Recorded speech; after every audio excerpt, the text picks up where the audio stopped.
Hello everyone, welcome to Beaver's Hobby Channel. In this video, we're gonna take a look at the SNT Mixed Go MG117 1:43 scale rear-wheel drive touring car. First of all, I would like to thank SNT for sending me this car for a review. If you are interested, the link is in the description as always. Now, let's get on with the show. The car comes in this nice and big carrying case. We have a zipper at the top. Let's see what's inside. Right, so on the top we have a compartment with this inside. And on the bottom we have this foam and we can see the transmitter poking out. And here it is. We have the transmitter, the car, with a little bit of padding so it doesn't move around. And a bag of accessories.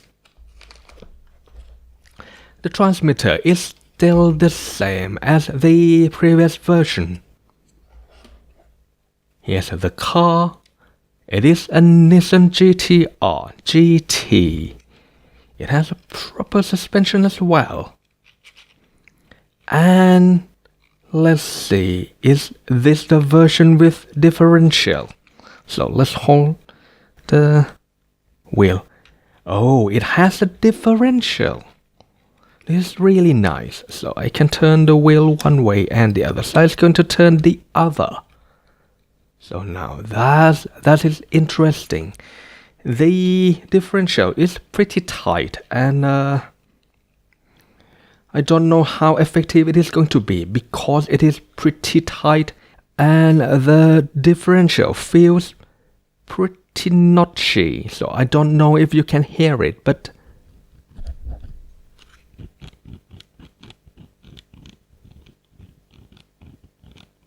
that's what the differential sounds like. It sounds pretty crunchy, so maybe we can check it out later. So let's get on with the package contents. And finally, we have a bag of accessories. In here, we have a USB Type-C charging cable, a set of tires. We have hard tires, which should go on the front, and soft tires, which I presume should go on the back. I will check that later. We have a screwdriver and some spare screws. Let's take a closer look at the transmitter. It comes with the batteries installed, so you can just pull this tab out and it is ready to use. It is the same as the previous version of the car, the four-wheel drive one. So I'm gonna go over this pretty quickly. We have steering reverse, throttle reverse, steering dual rate, throttle dual rate, steering trim, throttle trim. And these switches are for the light and gyro. We also have 3-position switch on channel 3 and a button for channel 4. The steering is plastic and it runs on 4 AAA batteries. Let's take a closer look at the car. It is 1:43 scale, 2-wheel drive, full proportional, FPV touring car. The steering angle looks really good. It also looks like it has a little bit of acumen angle going on here. Although the steering angle is good, it is not rear-wheel drive drifting good, so don't expect it to drift.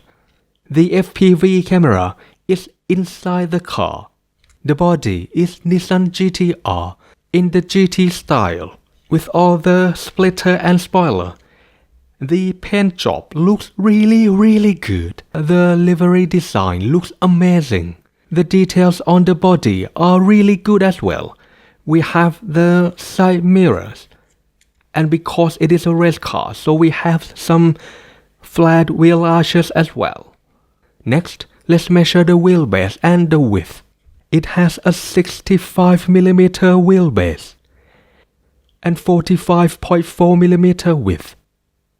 But because it is a rear-wheel drive car, you can extend the wheelbase pretty easily by modifying the plate that connects the gearbox to the chassis. So you can make a custom plate and make the car longer. Let's open up the body and see what's inside. It is held together with magnet, but I'm afraid to pull it at the wheels because I might damage it. So let's use a spudger and put it in and push the car out. Like so.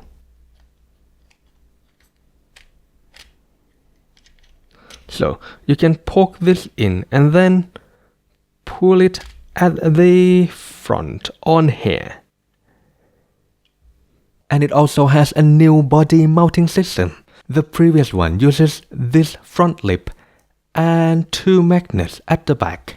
But the new version uses 4 magnet points, so it's gonna have a higher center of gravity, so it will affect the handling, which could be a concern if you're gonna race this competitively.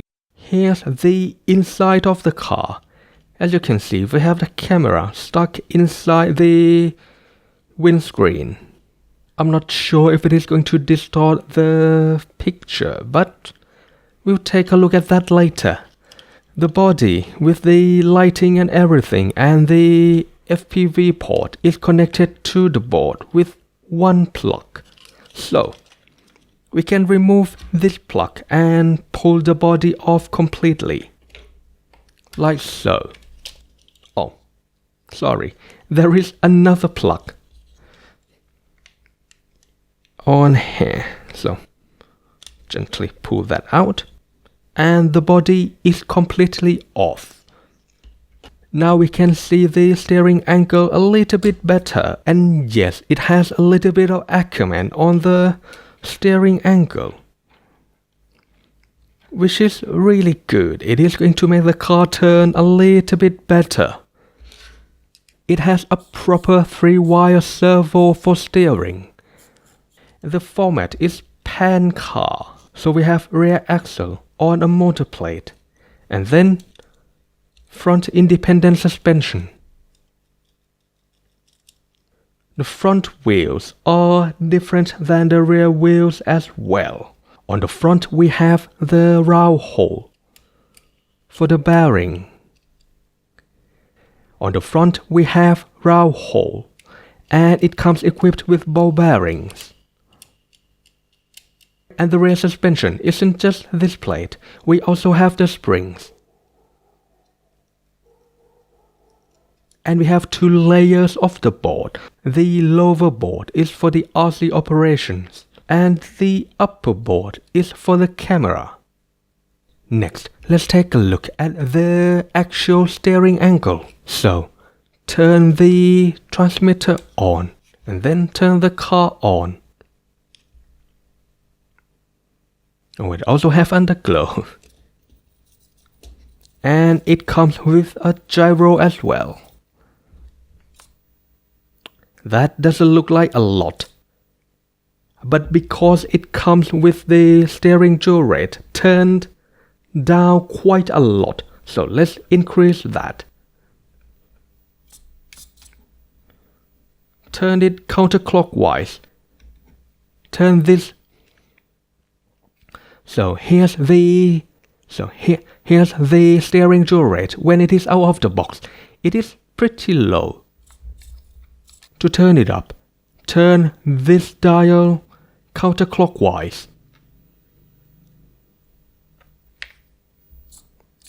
And here we have it.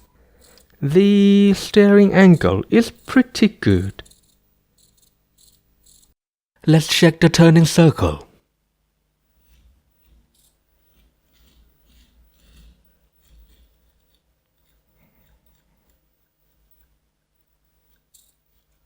It is 36 centimeters to the right. Let's see if it is the same to the left.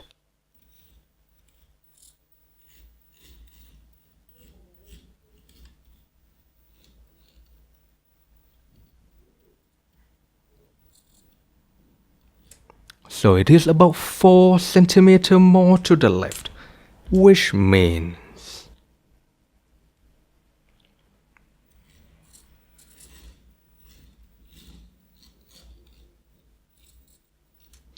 it is 40 centimeters to the left, so it's not quite equal to the left and to the right. I have noticed that the ESC doesn't make the whining noise, which is really good. Here's how it sounds. It has no ESC sound, comparing to the previous version.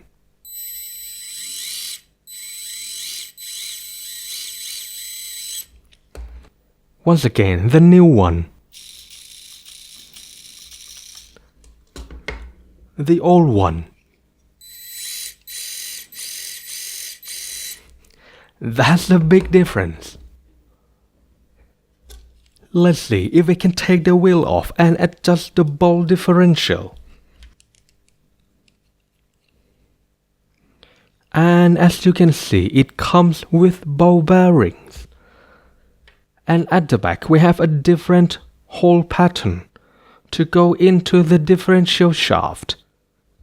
I guess I'm gonna have to remove another wheel as well to get to the differential.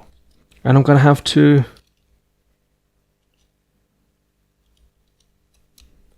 remove the holder.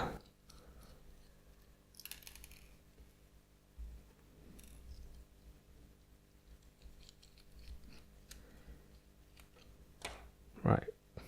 Okay, so I'm gonna have to remove the motor mount as well. And I'm still don't have the access to the differential. So I'm gonna have to remove the cover. Okay, so that is the 2 rear screws. And then we remove this spring piece. So it goes there. And here it is. Here's the inside of the motor mount. And this is the differential. Oh, I still can't pull the differential out because it's still stuck inside by the motor. So let's remove another 2 screws. And there you have it. Oh. Here's the differential. Can we adjust it? Can we have an access to the inside? It looks really well made. But it is pretty tight. And I don't see a way to adjust it. So maybe we can loosen these 4 screws.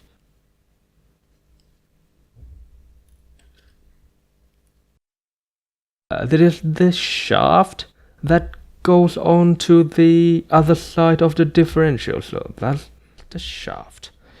And then this crunchiness, I don't know where it is coming from.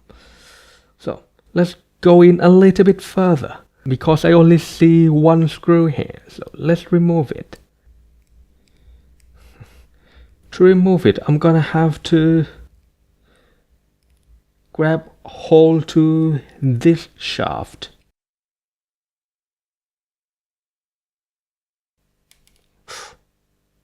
Okay, it's still here. A lot of engineering went into this piece alone.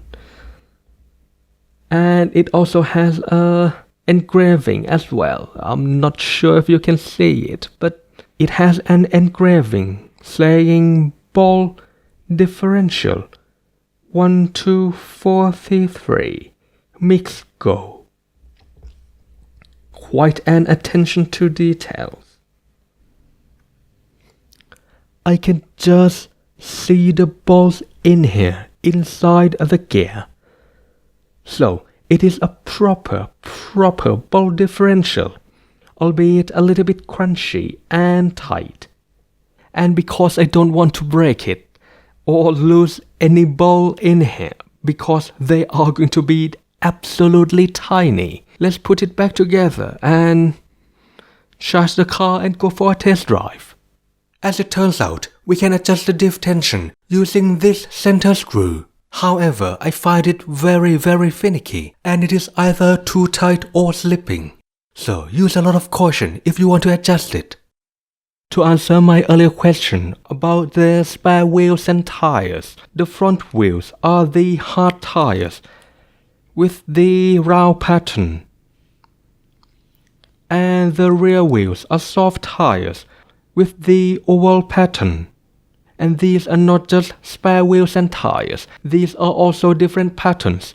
The stock wheels are like a BBS pattern, and the spare wheels are TE37, and also the tires are not glued, so you can potentially swap them around to have 4 soft tires or 4 hard tires on the car.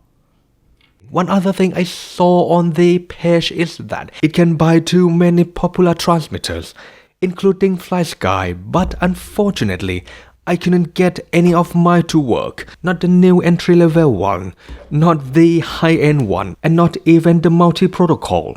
So I talked to SNT, and as it turns out, this car uses the same type of receiver module as MiniZ Evo. So let's take a look at that module. First, we're gonna have to remove the camera. And by the way, the included screwdriver is really good. You can disassemble the whole car with the included screwdriver. Right, so. And that is off. This is the camera board. And it doesn't really connect to the main board. It just needs this power connector. Let's take another closer look at the main board. From left to right, we have servo, battery, and motor. This plug is for the light and the camera module. And here's the receiver module. Let's take it out and take a closer look at it. Can I just pull it out, or do I need any tool? Well, I'm doing this to show you how to replace the receiver. Let's see if I can pry it out. Right, there it is. Here it is. This is the receiver module. As you can see, it uses the same receiver module as MiniZ Evo. And they've told me that this car is compatible with the MXO receiver modules, so you can choose from many transmitters. Anyway, this is a new protocol that we have never seen before. I haven't got a MiniZ Evo yet, so I can't test if this actually works with the MiniZ Evo.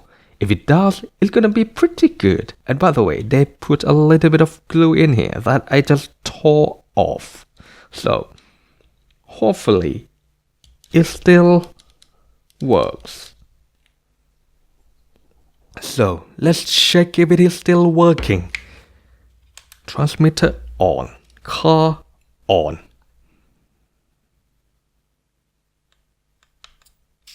Right, it is still working, so that was a success.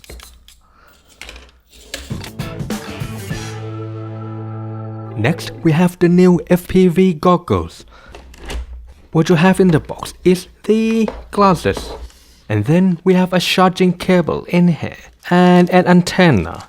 On this side, you can see that you can install a card in here, so it has a recording function as well. And it uses USB Type-C to charge. On the other side, there is nothing, only the antenna. And on the bottom, it comes with a battery installed as well. So the battery is 18650 2000 mAh battery.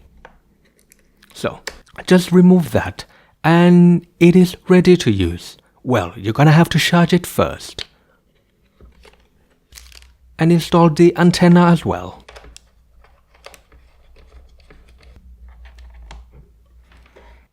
It is red when it is charging. And the light turns blue when it is fully charged. Last time it was in Chinese when I first turned it on, so let's see what it is this time. The menu should be the second button. Okay, so it is still the same. Right, so we're gonna have to change the language somehow. So I guess it is going to be the CH. Right. So turn the FPV on, go into the menu, and then press down until it highlights the menu with CN. And then press this button to select the menu. Press up or down to select language, and then press this button again to confirm. And that's it. Now it is in English. Hang on a minute. This new one comes with the frequency, so is it a normal 5.8 GHz? Let's try it. Right, here is the old camera. Let's try if it works with these goggles. The red light comes on. Nice. There we go. This new version, although it has the same label, it is a proper standard 5.8 GHz. Huh. Fascinating, because the previous one, it looks exactly the same, but it's not 5.8 GHz. So now you have a fast connection. I'm looking forward to driving it. Alright, here's the difference. This is the old version. You can see that it only says UN3.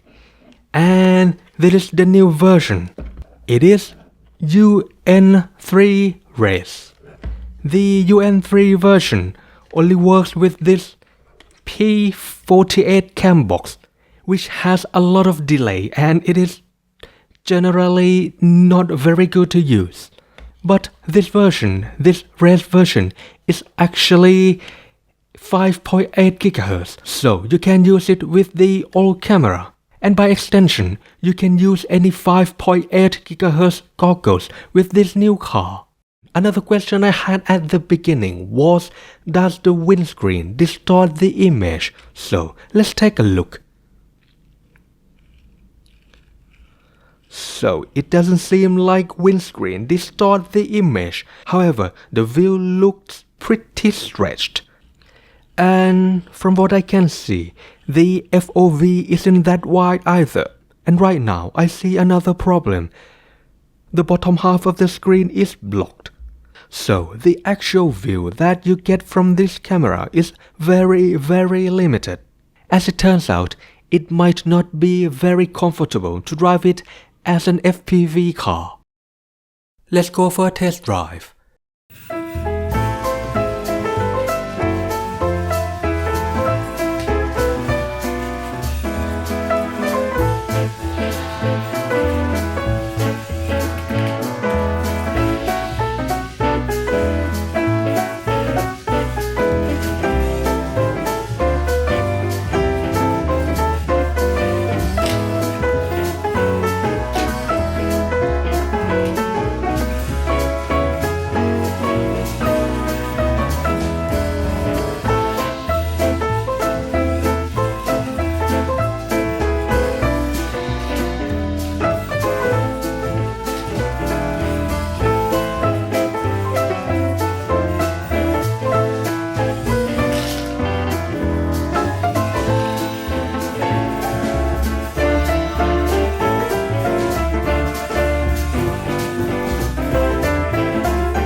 In conclusion, it is more agile and precise than the 4-wheel drive version. The differential seems to be working well. Of course, it still rolls over a lot. Turning the gyro up will stop it from doing so, but it will increase the turning circle. The springs on the motor pod make the tire contact uneven, so I recommend you remove them and use only the plate for the suspension. If it breaks, you can just cut a new one out of a plastic sheet. This camera position gives you a very good sense of speed. However, the bottom half is covered, so it is not practical to drive like this. The new goggles are really good too. Unfortunately, the video recording resolution is very strange, and the footage is almost unusable. Anyway, you can use any goggles you like, because it runs on standard 5.8 GHz. As for the price, it is $70 without the goggles, and $120 with the goggles. I personally recommend the kit without the goggles. At $70, it is a good price, considering all the features packed into this small package, including ball bearings and ball differential. The receiver module is a nice touch, so you can use your own transmitter, providing that the one you use has the compatible module, although the price of a receiver is about a half of the car. And that's it for this video. Thanks for watching, and see you again next time.